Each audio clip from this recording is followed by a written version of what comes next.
और terror lady Shaheen पर एक बड़ा खुलासा हुआ है। नए व्हाट्सएप ग्रुप का यह खुलासा है। वोल्फ पैक ने यह ग्रुप बना रखा था। ग्रुप में वोल्फ अटैक की प्लानिंग चल रही थी। भाई परवेज के साथ यह बातचीत होती थी।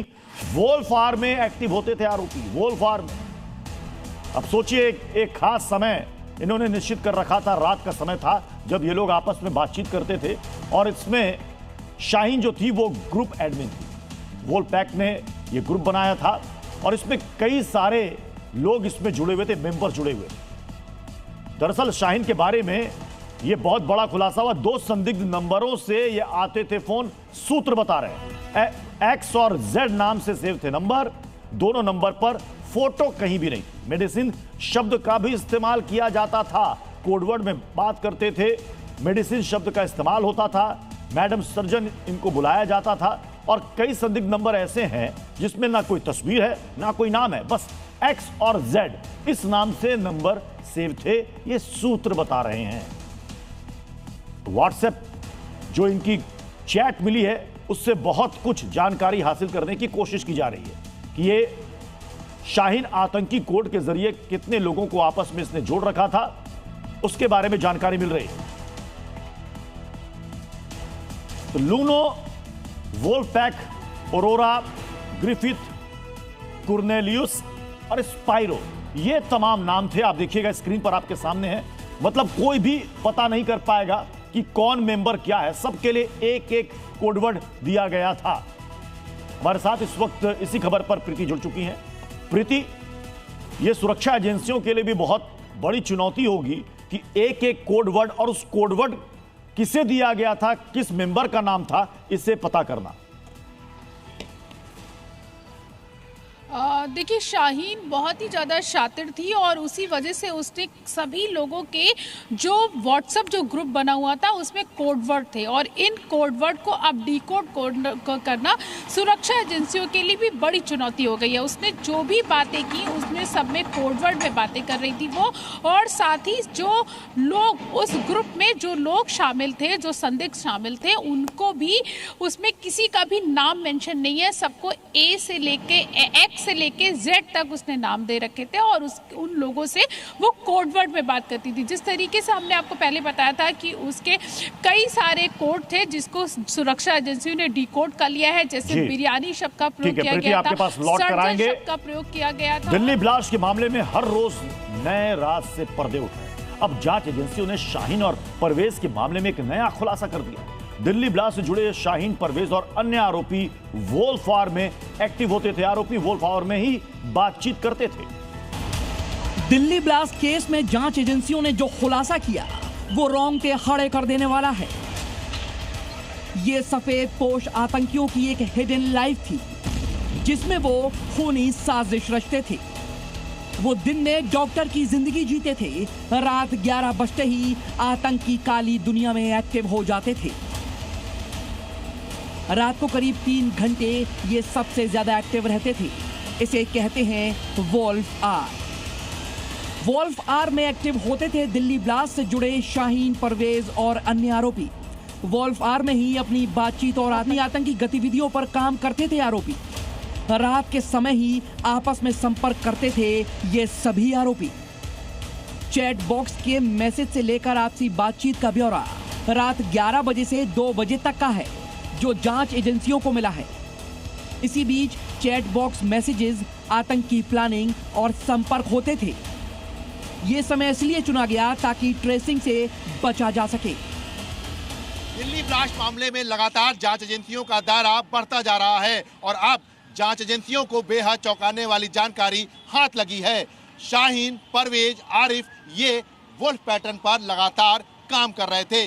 दिन में ये सामान्य तरीके से रहते और रात में बकायदा आतंकी प्लानिंग करते। इनके व्हाट्सएप मैसेज और कॉल डिटेल्स रात 11 बजे से 2 बजे के बीच में पाए गए हैं। जांच एजेंसियों ने इन्वेस्टिगेशन में ऐसे व्हाट्सएप ग्रुप से पर्दा उठाया जिनसे इनके खतरनाक मंसूबों का पर्दाफाश हुआ। इस ग्रुप का नाम था वोल्फ पैक। वोल्फ पैक के नाम से एक व्हाट्सएप ग्रुप से जुड़े कई नंबर हैं। शाहीन इस ग्रुप की एडमिन है और परवेज, आरिफ इस ग्रुप से जुड़े हुए थे। यहाँ पर भी शाहीन ही मास्टरमाइंड थी। वो ही इस ग्रुप से बातचीत करती थी। कोड के जरिए ही शाहीन बातचीत शुरू करती थी। शाहीन ने महिला आतंकियों की 2 टीमें बना रखी थी, जिनका नाम औरोरा और लूना था। औरोरा और लूना मादा भेड़ियों के नाम होते हैं। शाहीन वॉल्फ आर में ही सभी जरूरी संदेश देती थी। ये सभी संदेश कोड वर्ड में दिए जाते थे। जांच एजेंसियों को इसी ग्रुप से एक और जानकारी मिली। आरिफ के नंबर के आगे स्नाइपरों का नाम लिखा था। ग्रिफिथ, कुर्नेलियस शब्दों का प्रयोग भी इस ग्रुप में मौजूद नंबरों में नामों की जगह किया गया। मैडम सर्जन और शाहीन ग्रुप की अल्फा थी।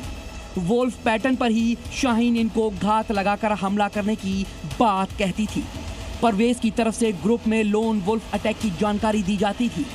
परवेज के घर से चापड़ भी छापेमारी के दौरान मिला था। पिछले 1 साल से परवेज इंट्रीगल यूनिवर्सिटी में नाइट ड्यूटी कर रहा था, जो वुल्फ आर से मेल खाती है। ये कहा जा सकता है कि रात में बाकायदा आतंक की प्लानिंग की जाती और देश भर में कहां-कहां पर विस्फोट करना है और कैसे बाकायदा आतंकियों की ट्रेनिंग करनी है, टीम बनानी है, इस पर रात भर चर्चा होती और इस पर एक रणनीति बनाई जाती।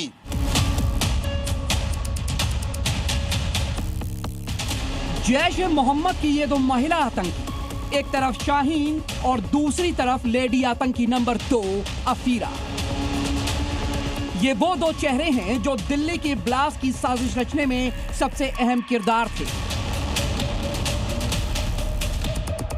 और इन्हीं लेडी आतंकियों के लिए जैश ने खास कोड भी जारी किया था, और वो कोड था मैडम सर्जन। जैश ए मोहम्मद की भारत में आतंकी ब्रिगेड का ये नाम था, जिसे दहशत फैलाने का काम दिया गया था। मैडम सर्जन कोड के जरिए मसूद अजहर और जैश ने दिल्ली को दहलाने की प्लानिंग की थी और साथ ही शुरू किया था ऑपरेशन हमदर्द। इस ऑपरेशन हमदर्द का जिम्मा सौंपा गया था लखनऊ की डॉक्टर शाहीन को, यानी जैश की मैडम सर्जन और कोई नहीं बल्कि डॉक्टर शाहीन थी। वही आतंकी शाहीन जो डॉक्टर के भेष में फरीदाबाद की अल फलाह यूनिवर्सिटी में काम करती थी, लेकिन उसके साथ साथ भारत में महिला आतंकियों की भर्ती के लिए भी जुटी थी। इस एक्सक्लूसिव खुलासे के मुताबिक शाहीन से इस ऑपरेशन में जुड़े सभी साथी और जैश ए मोहम्मद से जुड़े सभी आतंकी मैडम सर्जन कहकर बुलाते थे, और जैश की इस मैडम सर्जन को ऑपरेशन हमदर्द को अंजाम देने का काम दिया गया था। ऑपरेशन हमदर्द मतलब कि युवा मुस्लिम लड़कियों और मुस्लिम महिलाओं से हमदर्दी दिखाकर दहशतगर्दी की तरफ ले जाने वाला ऑपरेशन। यूपी की जांच एजेंसी के जांच में बड़ा खुलासा हुआ है। शाहीन मैडम सर्जन के नाम से जैश ए मोहम्मद में बोली जाती थी। ऐसे में उसको ऑपरेशन हमदर्द का चार्ज दिया गया था। जैश की मैडम सर्जन यानी आतंकी डॉक्टर शाहीन अपने इस ऑपरेशन हमदर्द के लिए लड़कियां ढूंढने में लगी थी, जिनका ब्रेन वॉश कर उन्हें जैश में शामिल किया जा सके। इसके लिए बाकायदा ऑपरेशन हमदर्द को 3 कैटेगरी में बांटा गया था, जिसमें पहली कैटेगरी में उन मुस्लिम लड़कियों और महिलाओं को रखा गया था जो आर्थिक रूप से बहुत कमजोर थी, जिन्हें पैसे का लालच देकर दहशतगर्दी के रास्ते पर लाने की प्लानिंग थी। दूसरी कैटेगरी में उन मुस्लिम लड़कियों और महिलाओं को रखा गया था जो आमतौर पर बुर्का नहीं पहनती थी और उनकी ख्वाहिश बहुत बड़ी बड़ी थी। उनको विदेश ले जाने और ख्वाब दिखाने का प्लान था। ऐसे आराम की जिंदगी दिलाने का वादा करने की योजना थी। और तीसरी कैटेगरी में उन मुस्लिम लड़की और महिलाओं को रखा जाता जो विचारों से कट्टरपंथी और आराम से जिहाद के रास्ते पर आ जाती। शाहीन ने ऑपरेशन हमदर्द के लिए 3 कैटेगरी में युवतियों और मुस्लिम महिलाओं को बांटा था। इसके जरिए वो उन तमाम महिलाओं और युवतियों का ब्रेन वॉश करने की तैयारी में थी और इसके जरिए अपनी मुस्लिम महिलाओं की आतंकी फौज तैयार करती।